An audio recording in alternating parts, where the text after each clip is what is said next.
by Kenyans regarding such? Lastly, what measures has the government put in place to safeguard dependents and property left behind by deportees? And could the CS also explain the initiatives taken by government to facilitate the integration process for the deportees? Thank you, Madam Speaker. Prime Cabinet Secretary.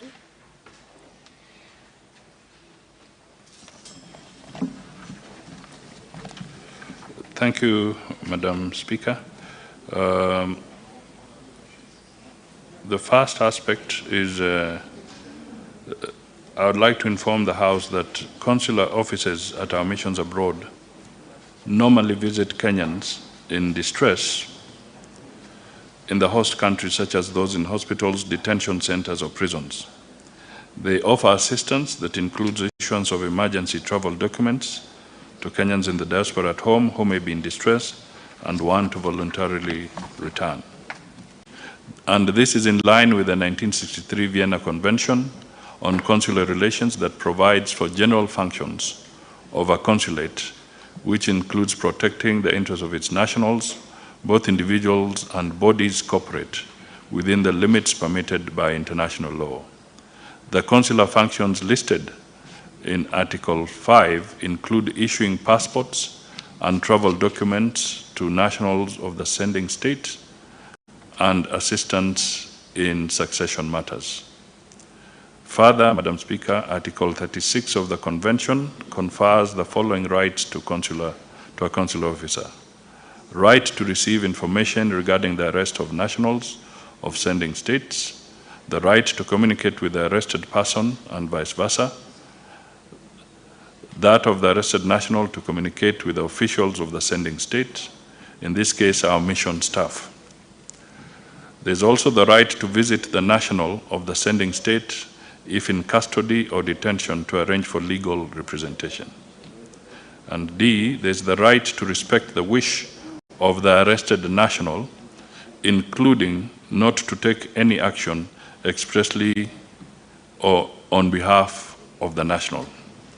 However, these rights can only be exercised in conformity with the laws and regulations of the receiving state.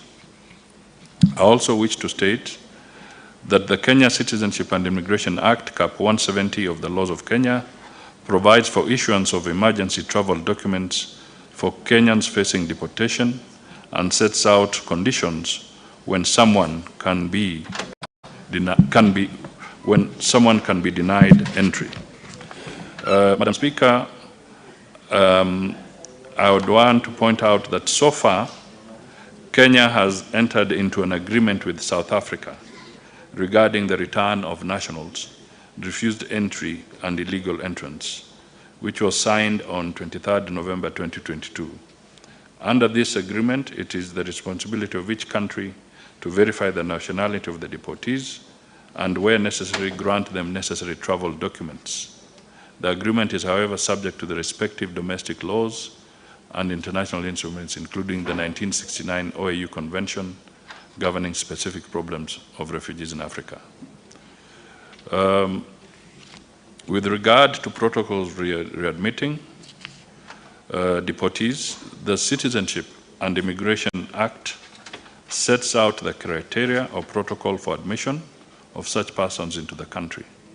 This includes the issuance of travel documents, verification of identity, confirmation of citizenship, right of entry and residence, among others.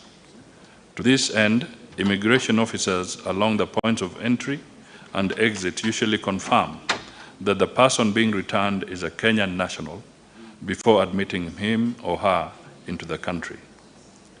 With regard to the second part of the question, requesting that I provide a list of Kenyans deported back to the country since 2010, stating reasons for each case where deportees were refused, I state as follows. The State Department of Immigration and Citizen Services has informed that the following number of Kenyans were returned on various grounds since the year 2022. We were not able to have information dating back to 2010. So we are able to present what we were able to get, and hopefully we can get the rest later. In